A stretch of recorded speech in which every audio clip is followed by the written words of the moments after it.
Perkenalkan, nama saya Fernando, NIM 1910416956 dari kelas A3 pagi.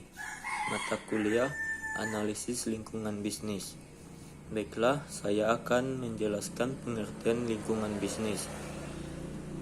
Dalam merumuskan strategi, maka terlebih dahulu harus melakukan analisis lingkungan dengan maksud untuk menyesuaikan dengan keunggulan dan kelemahan yang dimiliki perusahaan sebelum membicarakan segala sesuatu mengenai lingkungan bisnis. Maka hendaklah dimengerti terlebih dahulu beberapa istilah, yaitu sebagai berikut. Lingkungan eksternal adalah faktor-faktor yang berada di luar jangkauan perusahaan yang dapat menimbulkan suatu peluang atau ancaman.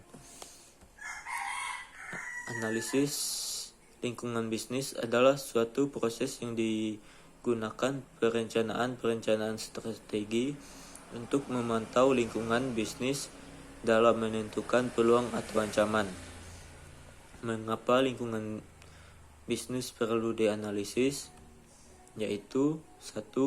Agar membuat strategi dapat mengantisipasi setiap kesempatan dan membantu mengembangkan sistem pemecahan sedini mungkin terhadap faktor-faktor lingkungan yang dianggap mengancam tujuan perusahaan.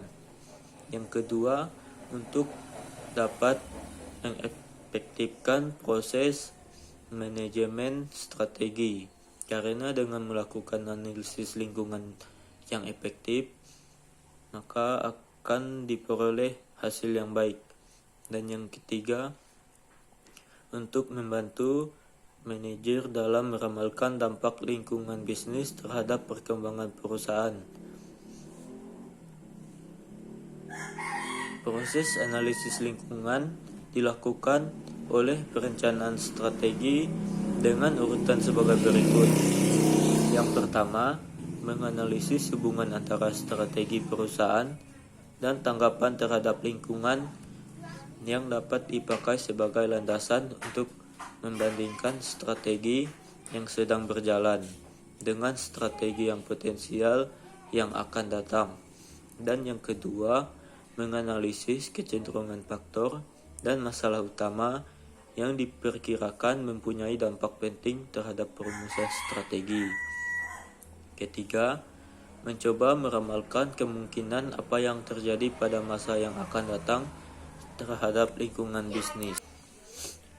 Komponen analisis lingkungan bisnis. Yang pertama, scanning, yaitu mengidentifikasi petunjuk awal dari perubahan dan kecenderungan lingkungan. Yang kedua, monitoring, yaitu mendeteksi arti melalui observasi terus-menerus atas perubahan dan kecenderungan lingkungan bisnis.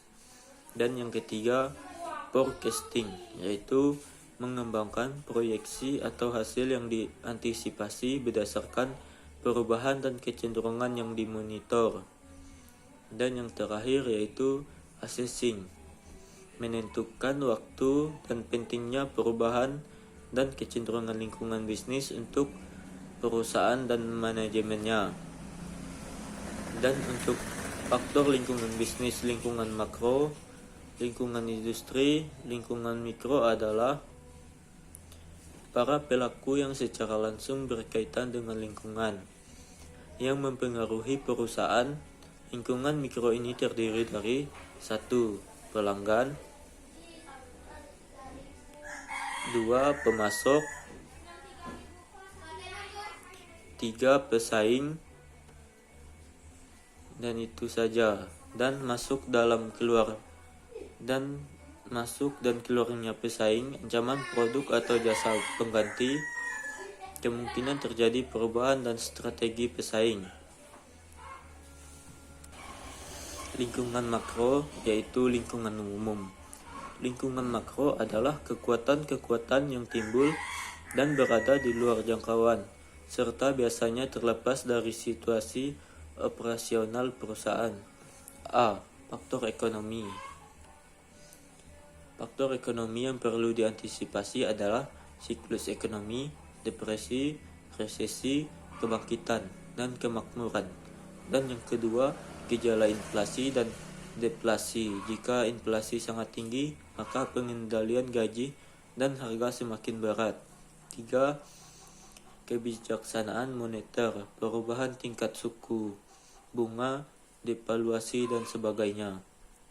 4. Neraca pembayaran, surplus atau defisit dalam hubungannya terhadap perdagangan luar negeri.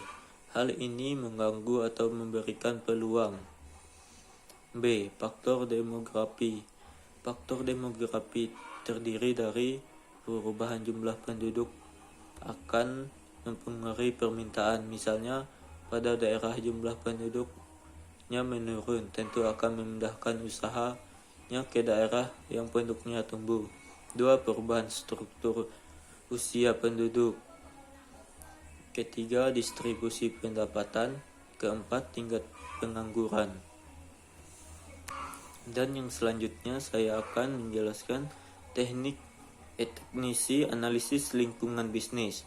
Ada beberapa cara untuk memperoleh informasi, diantaranya 1. Dengan pendengaran, yaitu informasi lisan, yaitu informasi yang dapat melalui pendengaran, baik secara formal atau informal. Sumber informasi lisan ini meliputi media, radio, TV, harian, dan lain-lain.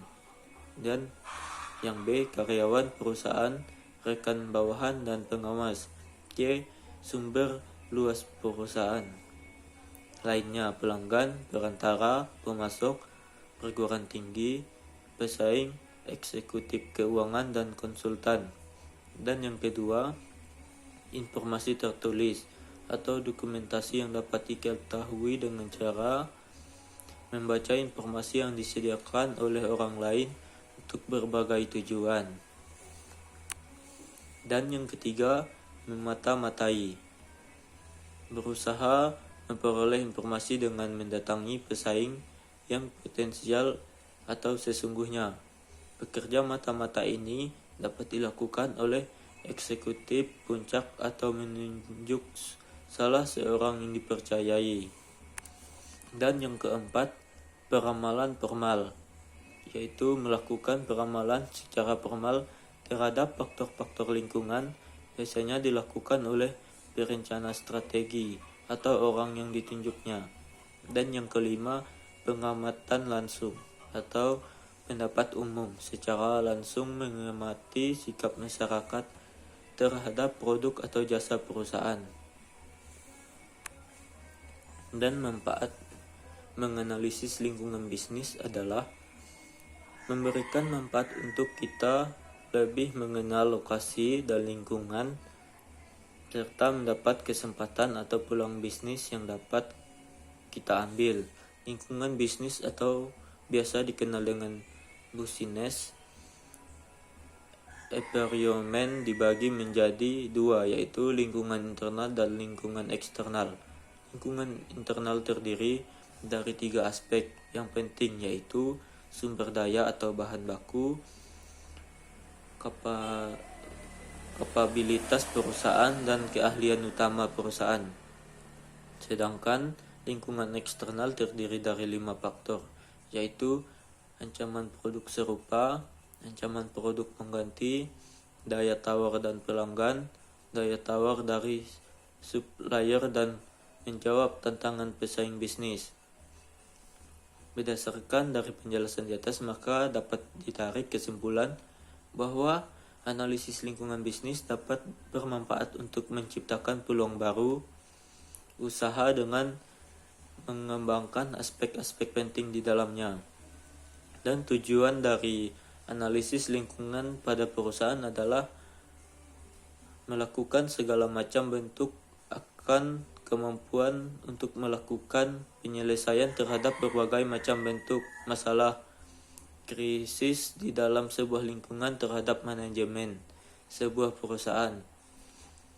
Melakukan segala macam bentuk penyelidikan yang di mana pada kondisi di masa depan dari sebuah bentuk akan lingkungan organisasi, dan juga melakukan percobaan untuk memasukkan segala macam bentuk pengambilan dari keputusan organisasi, melakukan pengenalan terhadap berbagai macam bentuk masalah yang dimana mendesak dan sangatlah signifikan bagi perusahaan, dan juga melakukan segala macam bentuk prioritas terhadap sebuah masalah yang dimana ada juga ditemukan, dan melakukan pengembangan terhadap sebuah perencanaan untuk melakukan penanganan.